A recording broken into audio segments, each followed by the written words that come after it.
வணக்கம் friends. Tamil golden ஸ்டோரீஸ்க்கு உங்கள வரவேற்கிறதுல நான் ரொம்பவே சந்தோஷப்படுறேன். வாங்க கதைக்குள்ள போலாம். நாம் இன்றைய பதிவில் பார்க்க போவது அப்பாவும் அயோக்கிய மருமகளும் கருப்புசாமியின் நிலை. மணி 11 இருக்கும். சூரியன் கூட ஏதோ யோசனையில் இருப்பதாக பட்டது கருப்புசாமிக்கு. இல்லை என்றால் இந்த காலை வெயில் மண்டையை பதம் பார்த்து விடாதா என்று யோசித்தபடி வானத்தை அண்ணாந்து பார்த்தார். வானத்தில் பறந்து கொண்டிருக்கும் பஞ்சு கூட்டங்களைப் போல மேகங்கள் அங்கும் இங்குமாக இருந்தன. மனதில் அமுங்கி கிடந்த ஆற்றாமை எல்லாம் கொஞ்சம் கொஞ்சமாக வெளியில் வர தொடங்கியது.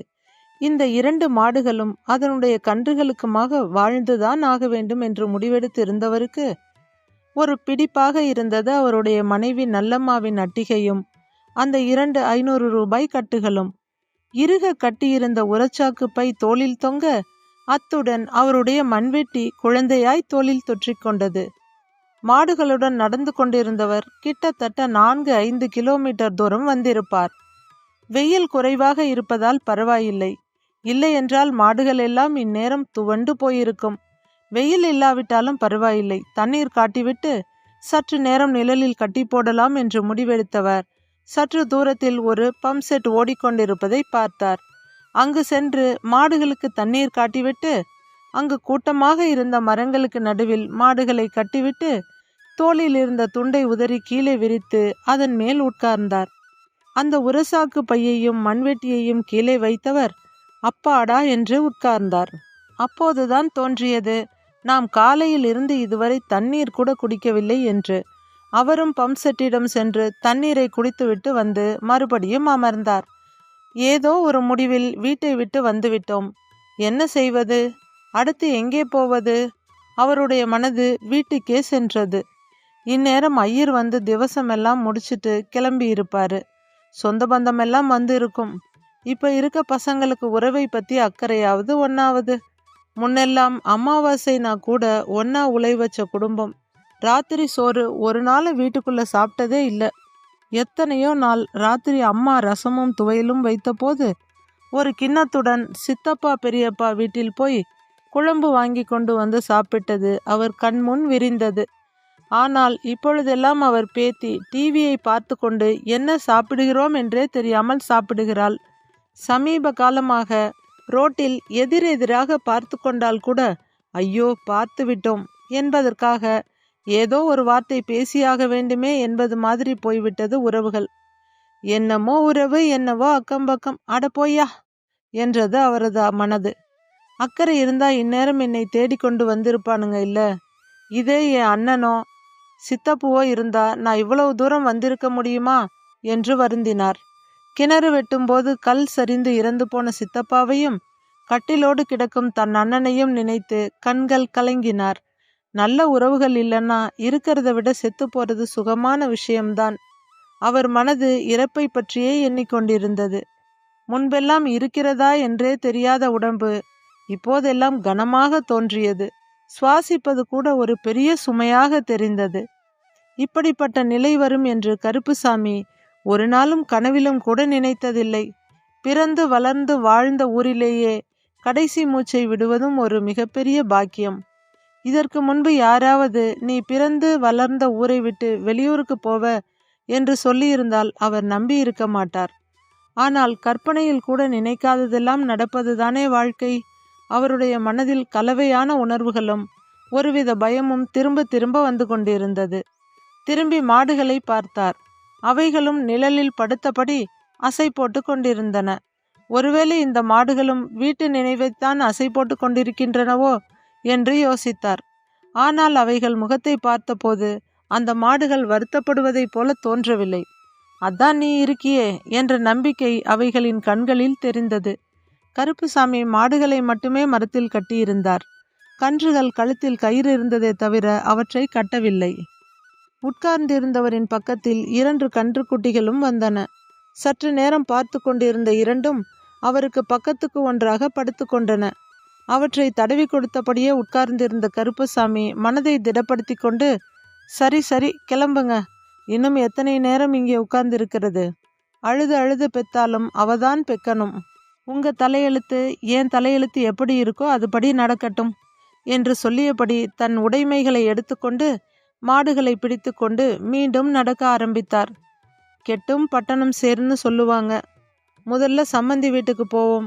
அங்கேயும் மாடு கண்ணுங்க இருக்கு. கொஞ்ச நாள் அங்கேயே இருக்கட்டும். அதுக்குள்ள ஏதாவது ஒரு வயல் வரப்ப குத்தகைக்கு எடுத்துட்டு அங்கேயே குடிசை போட்டு தங்கிக்கிட்டு மாடுகளை பார்த்து கொள்ளலாம்.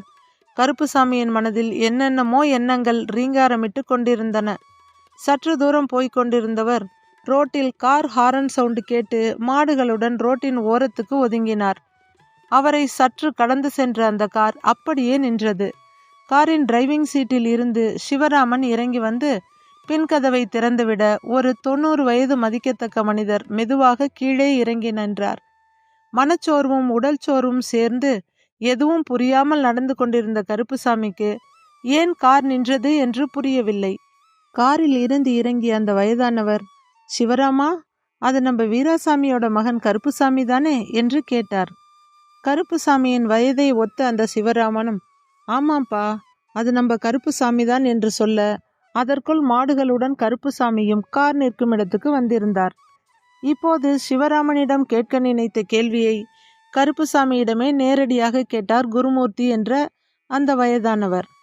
ஏன்பா கருப்புசாமி, நம்ம ஊர்ல புல்லுக்கு பஞ்சமா இல்ல தண்ணிக்கு பஞ்சமா? எதுக்கு மாடுகளை இவ்வளவு தூரம் ஓட்டிக்கிட்டு போற என்று விளையாட்டு தொனியில் கேட்டார். அவரை நிமிர்ந்து பார்த்த கருப்புசாமி, ஐயாவா, வணக்கம் வணக்கம் என்று சொன்னவரின் முகத்தில் சற்று மலர்ச்சி தென்பட்டது. ஆமா கருப்புசாமி, நம்ம ஐயாவேதான். குலதெய்வம் கோயிலுக்கு போயிட்டு வீட்டுக்கு போயிட்டு இருக்கோம் என்றார் சிவராமன். நீங்க டவுனுக்கு போயிட்டீங்க. பெரியய்யாவையும் உங்க கூடவே கூட்டிக்கிட்டு போயிட்டீங்க. இங்க வீட்டில் ஒருத்தருமே இல்லை. வீதியே வெறிச்சோடி போய் கிடக்கு. அந்த பக்கம் போறப்ப எல்லாம் அம்மா அந்த திண்ணையில உட்கார்ந்து கொண்டு என் கை நிறைய கடலை காய்களை அள்ளி கொடுக்கிற மாதிரியே தான் எனக்கு தோணும். உங்களை எல்லாம் பார்த்தே பல வருஷம் ஆயிருச்சு என்று கருப்புசாமி பேசிக்கொண்டே போக அவரை இடைமறித்த குருமூர்த்தி, நீ எங்க வெயில்ல இவ்வளவு தூரம்? அதுக்கு முதல்ல பதில் சொல்லு என்று உரிமையுடன் கேட்டார். அதுவரை கருப்புசாமியின் முகத்தில் தென்பட்ட சிறு மலர்ச்சி சட்டென்று காணாமல் போனது. கருப்புசாமி தலைகுனிந்து நின்றிருக்க கண்களில் கண்ணீர் கடகடவென்று வழிந்து கொண்டிருந்தது. அதை பார்த்து திடுக்கிட்ட சிவராமன் அப்பாவை காரில் உட்கார வைத்துவிட்டு கருப்புசாமியின் அருகில் வந்து தோளில் கையை போட்டபடி, என்ன ஆச்சு? எதுக்கு இத்தனை கண்ணீர்? நம்ம எல்லாம் ஒரே ஊர்க்காரங்க இல்லையா? என்கிட்ட சொல்லுப்பா என்று ஆதரவாக கேட்டார் சிவராமன். மெல்ல கண்களை துடைத்தபடி நிமிர்ந்த கருப்புசாமி தன் மனைவி இறந்ததையும் அதிலிருந்து தான் அனுபவிக்கும் கொடுமைகளையும் சுருக்கமாக சொன்னார். மருமகள் அவரை பற்றி தவறாக பேசியதை சொல்லும்போது உடைந்து அழ ஆரம்பித்து விட்டார். கேட்டுக்கொண்டிருந்த சிவராமன் குருமூர்த்தி இருவருக்கும் மிகவும் வருத்தமாக இருந்தாலும் கோபமும் வந்தது. வீடு உன் பேர்ல தானே இருக்கு கருப்புசாமி. சொன்ன பேச்சு கேட்காத மகனையும் இவ்வளவு கலிசடையா யோசிக்கிற மருமகளையும் வெளியே போக சொல்லிட்டு நீ நிம்மதியா வீட்டில் இருக்க வேண்டியது தானே என்று கேட்டார் குருமூர்த்தி கோபத்துடன். இல்லைங்க ஐயா, நான் பெத்து வளர்த்த பையன். அவனுக்கு ஒரு பொட்டப்புள்ள இருக்குது. அதுங்க நடுத்தெருவில் நின்னா நமக்கு சோறு தொண்டையில் இறங்காது. எப்படியோ நல்லபடியா இருக்கட்டும் என்றார் கருப்புசாமி. நாங்க வேணும்னா உன் பையன்கிட்ட பேசட்டுமா என்று கேட்ட சிவராமனை பார்த்து, வேண்டாங்க ஐயா, நானே எத்தனையோ தடவை பேச முயற்சி பண்ணிட்டேன். பெத்த அப்பனை நம்பாத மகன்கிட்ட இனி பேசி என்ன ஆகப் போகுது?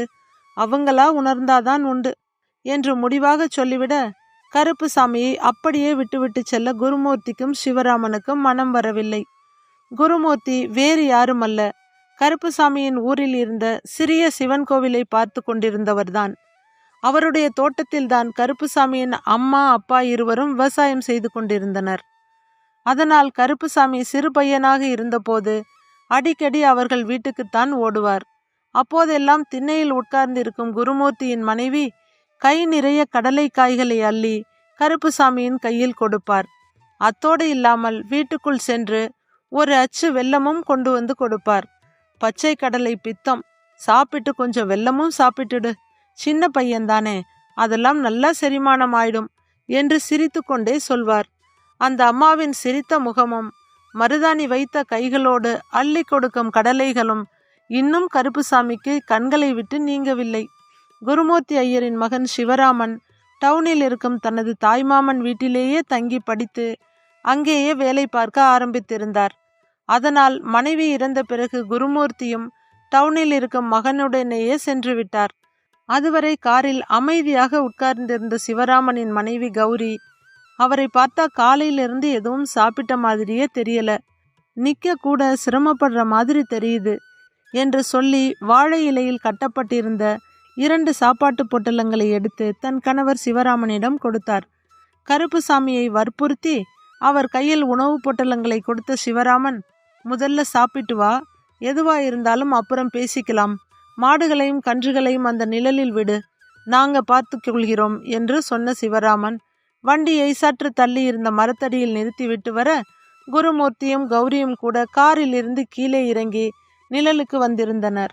குருமூர்த்தி தன் மகன் சிவராமனிடம் சொன்னார், ஏண்டா சிவா, கருப்புசாமியை இப்படி பார்க்க எனக்கு மனசு ரொம்ப சங்கடமா இருக்கு. சின்னதில இருந்து நான் பார்த்து வளர்ந்த பையன், ஒரு வம்பு தும்புக்கும் போக மாட்டான், யாருக்கும் கெடுதல் நினைக்க மாட்டான். இன்னைக்கு அவன் பெத்த பையனே அவனை கண்டுக்கல, நாமளும் இப்படியே விட்டுற முடியாது. கருப்புசாமிக்கு ரொம்ப வெளி உலகமும் தெரியாது, அவனிடம் மாடுங்க வேற இருக்கு.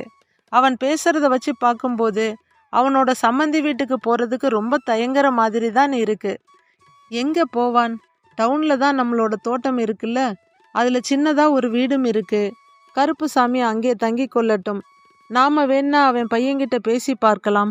இப்போதைக்கு அவன் அங்க இருக்கட்டும், கொஞ்ச நாள் போகட்டும், அவன் என்ன முடிவெடுக்கிறானோ அதுபடி செய்யட்டும் என்று குருமூர்த்தி சொல்ல, சரிங்கப்பா, நீங்க சொன்னா சரி, நான் கருப்புசாமி கிட்ட சம்மதமானு கேட்டுடறேன் என்று சொன்னான் சிவராமன். அதற்குள் சாப்பிட்டு முடித்து விட்டு வந்த கருப்புசாமியை வாஞ்சையுடன் பார்த்தார் குருமூர்த்தி. சிவராமனும் கருப்புசாமியிடம் அவருடைய அப்பாவின் கருத்தை சொல்ல, கருப்புசாமி குருமூர்த்தியை பார்த்து, ஐயா, நீங்க எனக்கு அப்பாரு மாதிரி, எல்லாருக்கும் எப்பவும் நல்லது மட்டும்தான் செய்வீங்க, எனக்கு மட்டும் என்ன கெடுதலா சொல்ல போறீங்க? ரொம்ப நன்றிங்க ஐயா என்றார்.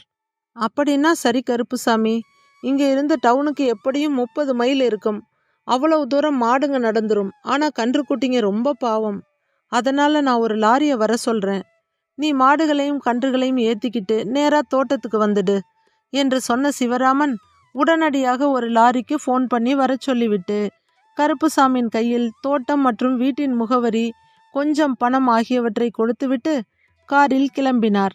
கருப்புசாமி ஒரு அரை மணி நேரம் அங்கேயே காத்திருந்தார். லாரி டிரைவருடன் ஒரு பையனும் வந்திருக்க, பலகையை போட்டு மாடுகளையும் கன்றுகளையும் ஏற்றிக்கொண்டு கருப்புசாமியும் அவர்களுடனேயே மேலே ஏறிக்கொண்டார். அனைவரும் ஏறியதும் புறப்பட்ட லாரி சிவராமனின் தோட்டத்தை நோக்கி விரைந்தது. அதே நேரம் வீட்டில் திவசம் முடிந்து ஐயர் கிளம்பியிருந்தார். வசந்தியின் முகம் இருண்டு கிடந்தது. திவசத்துக்கு எல்லா பொருட்களையும் எடுத்து வைக்கும்போது அந்த புது வேஷ்டியையும் சட்டையையும் தன் புருஷன் கையில் கொடுத்தாள். உங்க அப்பா கிட்ட கொடுத்து குளிச்சுட்டு இதை போட்டுக்கிட்டு வர சொல்லுங்க, வர்ற உறவுங்க முன்னாடி கொஞ்சம் வெள்ளையும் சொல்லையுமா இருக்கட்டும், அவள் கணவனிடம் சொல்லியிருந்தாள்.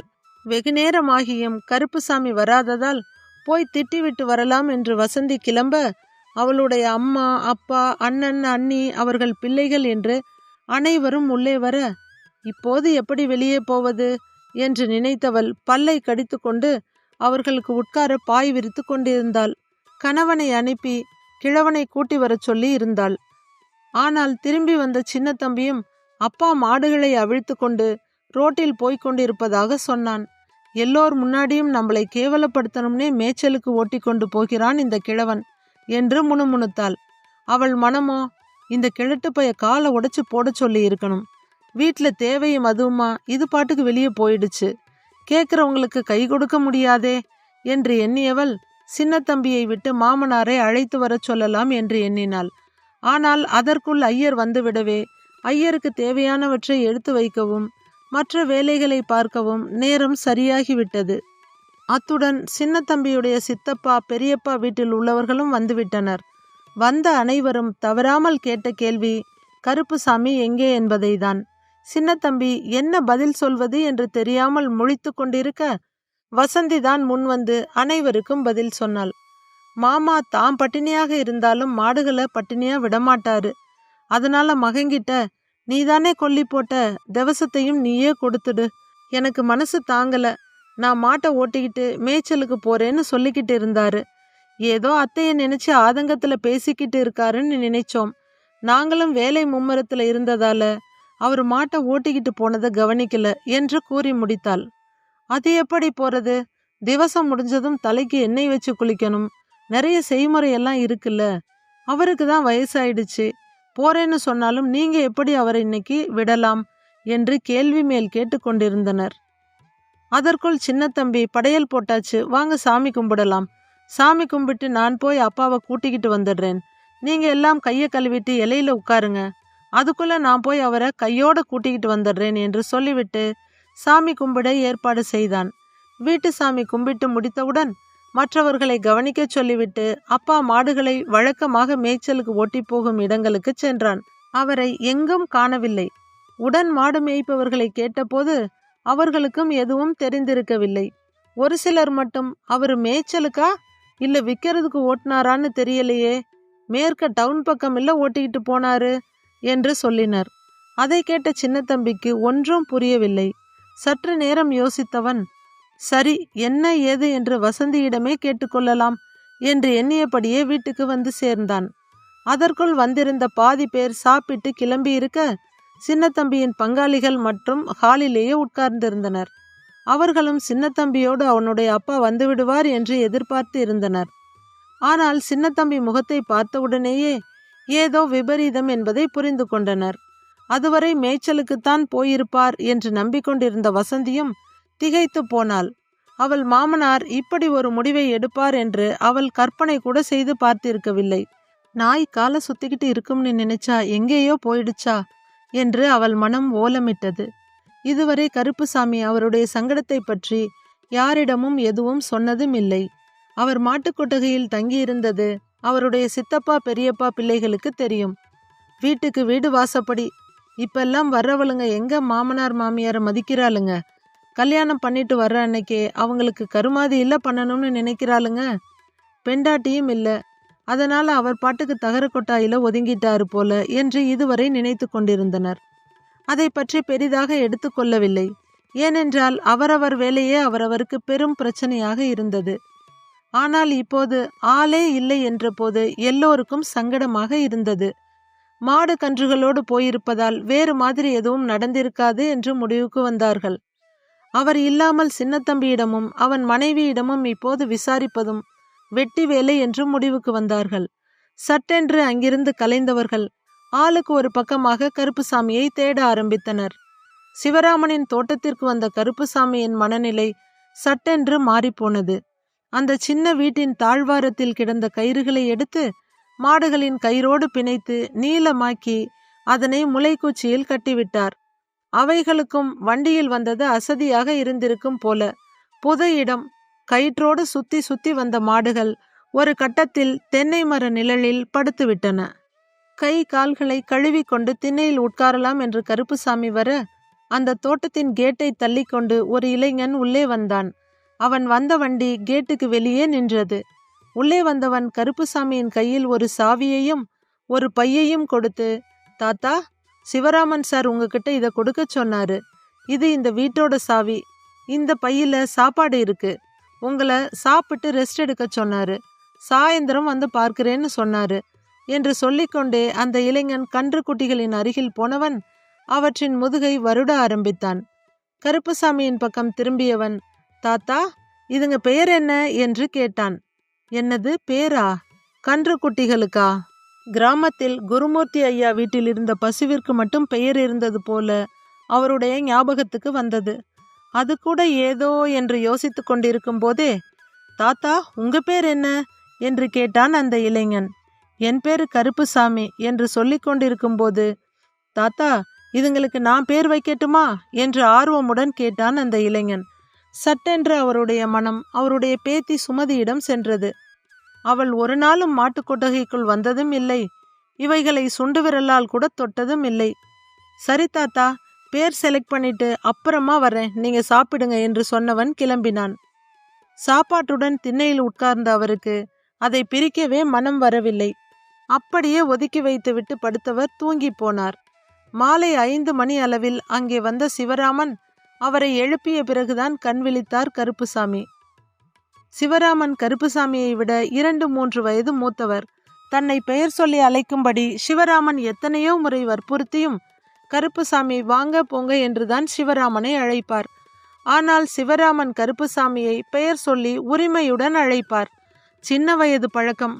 கருப்புசாமி, என்ன வீட்டை கூட திறக்கலையா என்று ஆச்சரியமாக கேட்டவர் அவர் அமைதியாக இருக்கவும் அவருடைய மனநிலையை புரிந்து கொண்டு, நீ கிராமத்திலேயே பிறந்து வளர்ந்தவன், புது சூழ்நிலை, உனக்கு சிரமமாகத்தான் இருக்கும். இப்பவும் ஒன்றும் பிரச்சனை இல்லை, உன் மகனிடம் பேசட்டுமா என்று கேட்டார் சிவராமன். அதுவரை அமைதியாக இருந்த கருப்புசாமி, இல்லைங்க, வேற ஏதாவது பிரச்சனைனா பரவாயில்ல, மகளா நினைச்ச மருமக புள்ள நெருப்பு அள்ளி மேலே கொட்டுது, இருக்கட்டும், போக போக சரியாகிடும் என்று சொல்லிவிட அந்த பேச்சை அத்தோடு விட்டுவிட்டார் சிவராமன். மதியம் வந்து உணவும் வீட்டு சாவியும் கொடுத்துவிட்டு சென்ற இளைஞன் இப்போதும் சிவராமனுடன் வந்திருந்தான். அவனை காட்டி, இவன் பேரு கதிர், இவனோட அம்மா சரசு கௌரியோட அப்பா, அதான் என் தாய்மாமன் வீட்டில் வேலை பார்த்துக்கிட்டு இருந்தா. இப்போ அவ இல்லை, காலேஜ் முடிச்சிட்டான், வேலை தேடிக்கிட்டு இருக்கான். நம்ம வீட்டு அவுட் ஹவுஸில் தான் தங்கி இருக்கான். எத்தனையோ தடவை இந்த தோட்டத்தை பார்த்துக்கிட்டு இங்கேயே இருக்கேன்னு சொன்னான். அனுபவம் இல்லாத குழந்தை, அதனால தான் இத்தனை நாள் வேண்டாம்னு சொல்லிட்டேன். இப்பதான் நீ இருக்க இல்லையா, உனக்கு துணையா அவனும் இங்கேயே தங்கிக்கட்டும். எங்கேயும் போகணும்னா இவனை கூட வண்டியில போயிட்டு வா, வீட்டுக்குள்ள சமைக்கிறதுக்கு எல்லாமே இருக்கு, கேஸ் கூட இருக்கு என்று சொன்னார் சிவராமன். இவனுக்கும் செடி கொடிகள் மாடு கண்ணுன்னு ரொம்ப இஷ்டம், உன் கூட வச்சிருக்கியா என்று கேட்க கருப்புசாமியின் கண்களில் நீர் திரையிட்டது. என்ன பாவம் பண்ணினேனோ, 1 வருஷமா ஏன்னு கேட்க கூட நாதி இல்லாமல் இருந்தேன். வா ராஜா என்று வாஞ்சையுடன் கதிரின் கைகளை பிடித்து கொண்டார் கருப்புசாமி. கதிருக்கு நம்ம வீடு தெரியும், இங்கே இருந்து 10 நிமிஷம்தான், இவங்கிட்ட வண்டி இருக்கு, என்ன வேணும்னாலும் எந்த நேரம்னாலும் தயங்காம வீட்டுக்கு வாங்க என்று சொல்லிவிட்டு கிளம்பினார் சிவராமன். போகும் அவரையே பார்த்து கொண்டு நின்றிருந்தார் கருப்புசாமி. உலகம் தான் நினைத்தது போல இல்லை. கிராமத்தில் இருப்பவர்கள் எல்லாம் அப்பாவிகள், விட்டு கொடுக்கும் மனப்பான்மை உள்ளவர்கள் என்று சொல்லிக்கொள்வதெல்லாம் உண்மையே இல்லை என்பது அவருக்கு தெரியும். தன்னுடைய வைக்கோல் போரில் இருந்து ஒரு கட்டு வைக்கோல் சரிந்து தன் பெரியப்பா மகன் வீட்டு பாதையில் விழுந்து கிடந்ததற்கு அவனும் அவன் மனைவியும் பேசிய பேச்சுக்கள், அப்பப்பா, எப்படி வெறி பிடித்தவர்கள் போல சண்டை போட்டார்கள். மற்றொரு நாள் மழையில் நனைந்து இருந்த தட்டை கட்டுகளை காய வைக்க பக்கத்து வீட்டாரிடம் கேட்டபோது ஏதோ அந்த இடத்தை சொந்தமாக கேட்பது போல எப்படி பேசினார்கள்.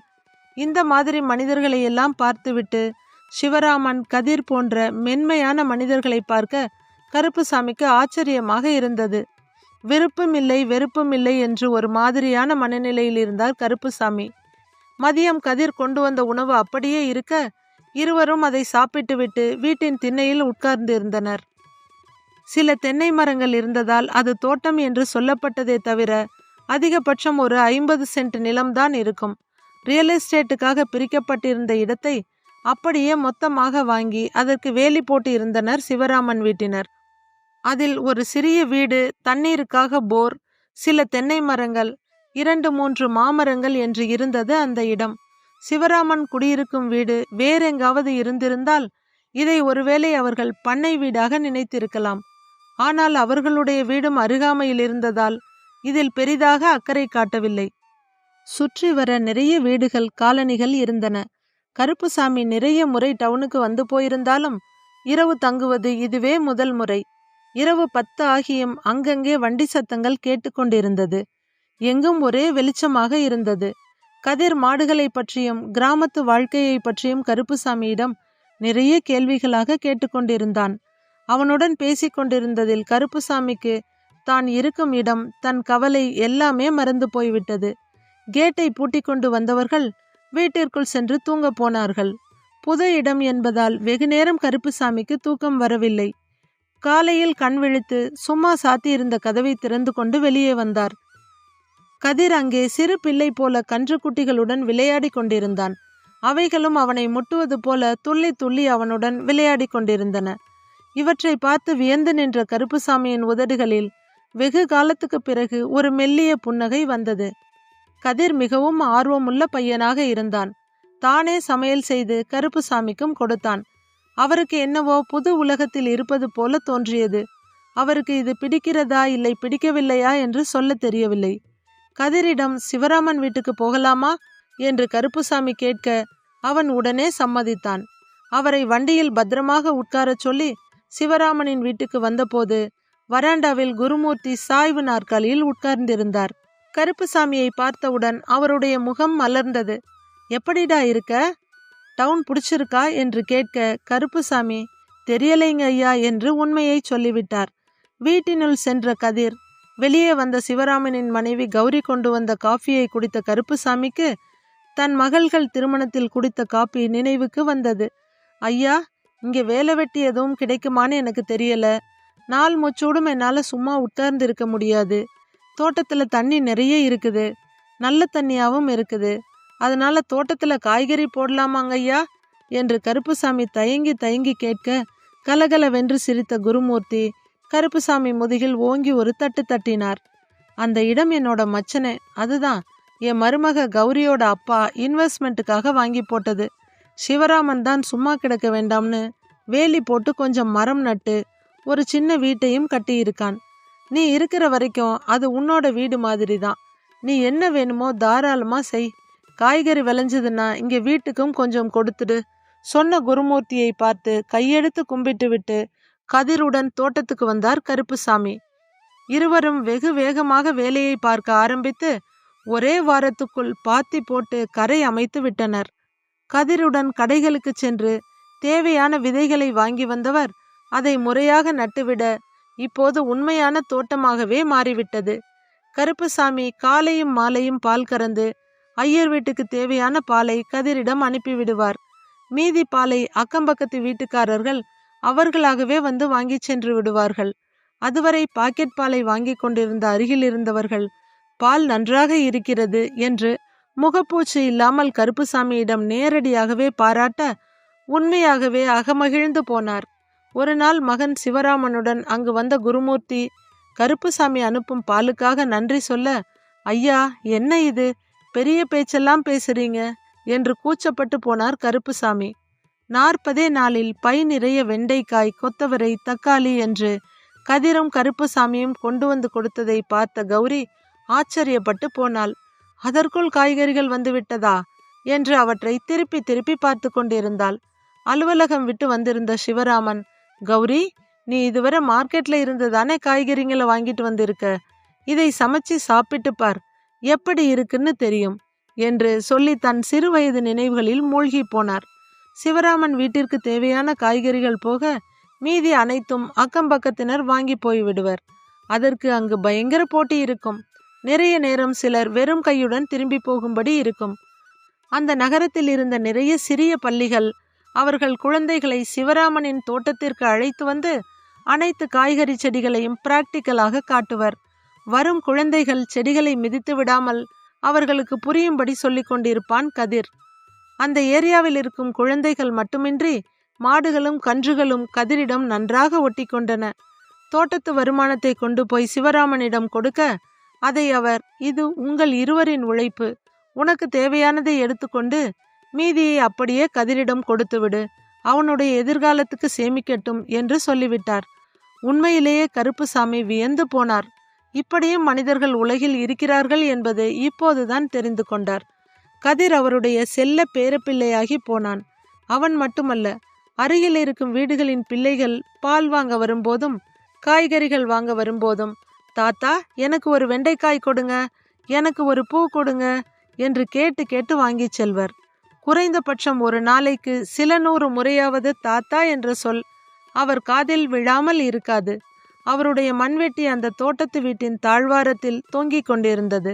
சும்மா இல்லை, அதுவும் உழைத்து கொண்டிருந்தது.